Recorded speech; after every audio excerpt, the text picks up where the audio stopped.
All right, what is going on, ladies and gentlemen? How is it going? I am Is There No One Else? And the video I'm bringing you today, we are going over the Stuhn gear set, or the new set available in the Greymoor PTS, which is Stoon.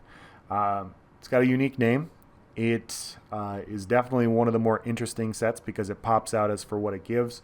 A lot of penetration.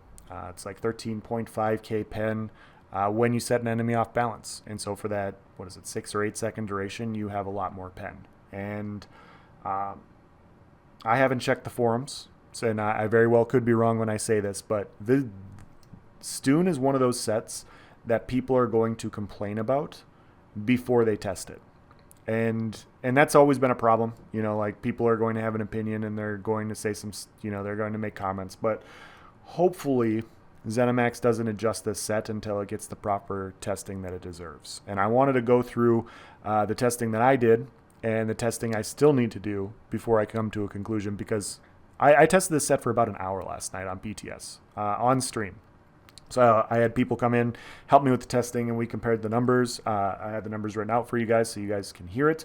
And I want to go through, what the set is, what it does, how it's powerful, and where it has its weaknesses, and why, I'm holding out my full thoughts on this until I get more testing in. So what I did is I wore 5 Titanborn on the body, because you guys know I'm in love with Titanborn. It's, Titanborn is my other lover. But I compared Titanborn on the body, and then I did a front bar set of Stoon, and then I compared it to New Moon for 2 reasons. The first reason is New Moon is probably the most popular front bar set in the game, so it only makes sense to see if this set is going to be viable compared to the best front bar set in the game. The other thing is Stoon and New Moon rhyme, and it's going to sound really good on a video. So there we go. That's why we did it. What I did is I went out and I crafted the Stoon Greatsword. I crafted the Stoon Maul sharpened. I did infused jewelry, all that. I make sure to all the jewelry matches, so it's just 5-piece set versus 5-piece set. And then I did the New Moon Maul sharpened as well. I did not do the New Moon Greatsword because we already know the New Moon Maul is already best in slot for fighting all builds, essentially. So there's no point in running the Greatsword unless you're running like an onslaught build, So and even then, I would contend that the Maul is still better. So I only crafted the sharpened Maul, but it's the sharpened Maul, and it's the of New Moon versus the sharpened Maul and sharpened Greatsword of Stoon. And what I found is these first initial tests are LZ here. He's wearing 25k resistances. He has potentates and undo on his bar. And what we found was at lower resistances, the Greatsword is going to outperform the Maul, which actually makes sense. So because he's at 25k resistances, you get 13k pen for off balance with Stoon. And I have Titanborn on, so that's another 3k pen, so that's 16. We also have like 3k pen in our CP tree, so that's 19. And then we have Sharpen, and that's like 22. So the damage value from Greatsword actually outperformed the Maul in this test, 48-22 to 46-32. And I will have a spreadsheet up. You guys can check it out for yourself. They're just minimal tests. It's not an actual build. We just wanted to compare statically like these two sets. New Moon did 4,400 damage. So what we found is 25k resistances with potentates and undo. Stoon Greatsword was 9.1% better than New Moon Acolyte. The Stoon Maul was about 5% better. And then we did 2 more tests, 35k resistances with potentates and undo on the back bar, so minor protection and potentates, so all the damage mitigation back bar with really good physical resist. And then we also just did flat 35k resistances. So we did those 2 tests. And what we found was Stoon with fracture, with major fracture, with noxious breath, did 15.5% more damage than New Moon Acolyte with fracture. 15.5%. So for that 8-second burst window, Stoon is considerably more damage than New Moon is. Without fracture, it was 17.6% more damage. And like I said, I'll show the numbers. You guys can go check it out. These are also on stream. Like I said, I streamed all this last night. So if you want to go check and see what I did and be like, hey, else, you didn't test this right because the sun wasn't at 3 o'clock. Like, if you guys want to, confirm my work, it's there for you to go do that if you want. But yeah, 17.6% without fracture. With 35k resistances, the Stoon Maul outperformed the New Moon Acolyte Maul by 17.6%. With Fracture, it outperformed it by 15.6%. So, long story cut really, really short.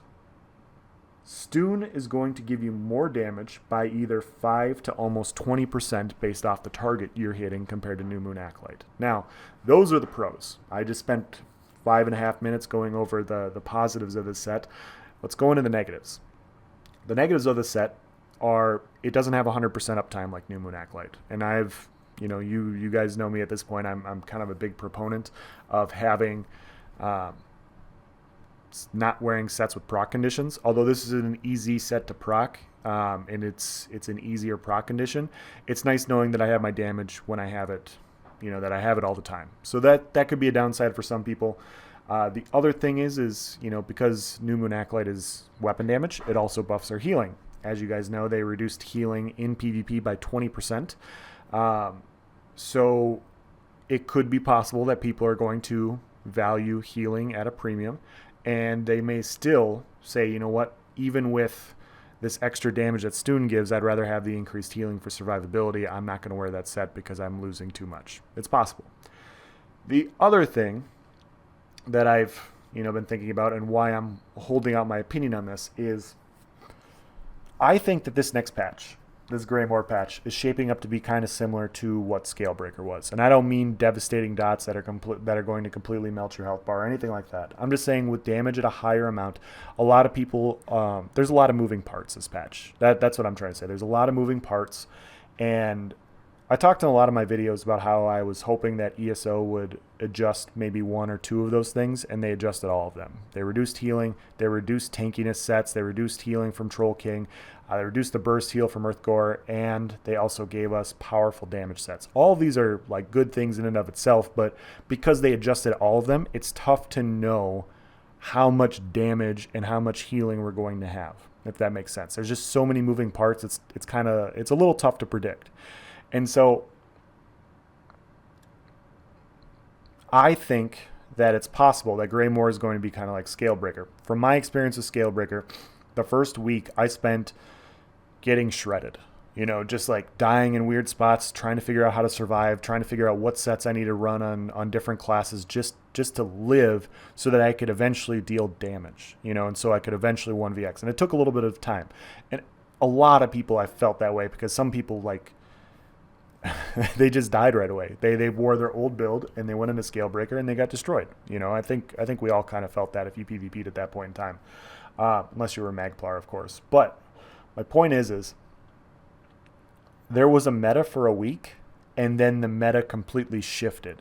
It completely shifted after about a week, and so I could see everybody sees how powerful Stoon is for the first week of Greymoor, and they're like, well, I'm running Stoon. I'm putting Stoon on, and people are going to go out and they're going to shred really bad players. That's going to happen. There's going to be a lot of damage, and people are going to laugh at the amount of damage they're doing because it's a lot.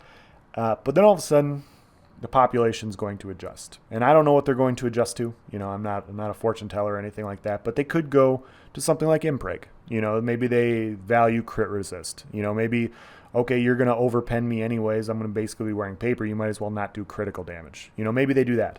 Maybe they go with like percent mitigation sets. Maybe they look at Buffer the Swift. Maybe they look at sets that give major protection. Something like that, because pen doesn't affect those sets.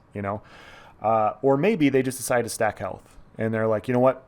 Yeah, you're going to do a 20k Dawnbreaker to me, but that doesn't matter if I have 35k health or 40k health or 50k health. Maybe people are going to stack more health. I don't know what the average player in the community is going to do. These are just my thoughts. And so all of a sudden, you're going to see this adjustment. If people wear percent mitigation sets and they start stacking resistances that way, this set won't be as good. It'll still be good. It'll still be worth running, but it won't be as good. If people are running a lot of major protection and I didn't test it, you may be better off running something else. On top of that, because of this off balance window, I think a lot of players are going to adjust. If everybody's running Stoon, like let's say, tomorrow this patch goes live and you see that everybody is basically going to overpen everybody and you're PvPing naked. If you see that you're set off balance, why don't you just go defensive?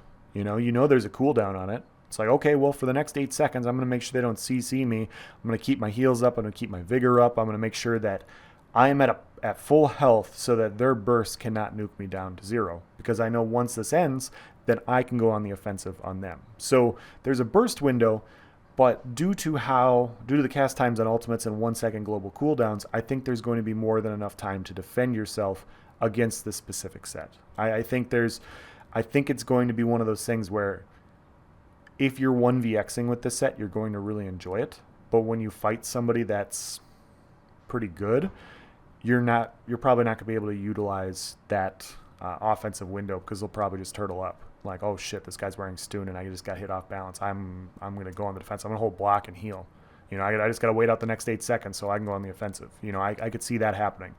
And so I haven't tested this set in a dueling environment. I have not tested it in open world PvP. There's a lot of moving parts here. Like I said, there's a lot of moving parts. Although the set does look good, although the set is doing a bunch of damage, there are some mechanics to it that make it potentially not so great. Like it's not as great as it looks on paper. So I would just say, you can have your initial opinion, but don't stick too strongly to your opinion on this set, because it's probably going to get adjusted anyways. And, if you haven't tested it in a dueling environment, like you just don't know how people are going to react to it. We're too early in testing to know exactly how good this is, but the damage is there.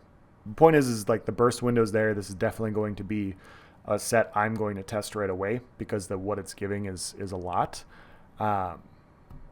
It's just, it might not be super effective. Like once people figure out what it is and what it does, they might go, you know what, whatever. Like you can wear Stoon, I'm just going the defensive, whatever. So those are my thoughts. Those are my initial thoughts on it. I'll obviously be testing it more. Yeah, that's the end of this video. I'm sorry for the long one. I want to try and get all the information. I want to try and get all the pros and cons for these sets because it's not as easy as just saying this set do damage big, this set good. There's pros and cons to running Stoon over New Moon Acolyte. So, and a few other sets I'm going to be mentioning because there's another set in this patch that I'm very, very excited about. So that's the end of this video. If you guys have any questions or comments, please provide in the section below. Thank you for watching, guys. Have a nice day.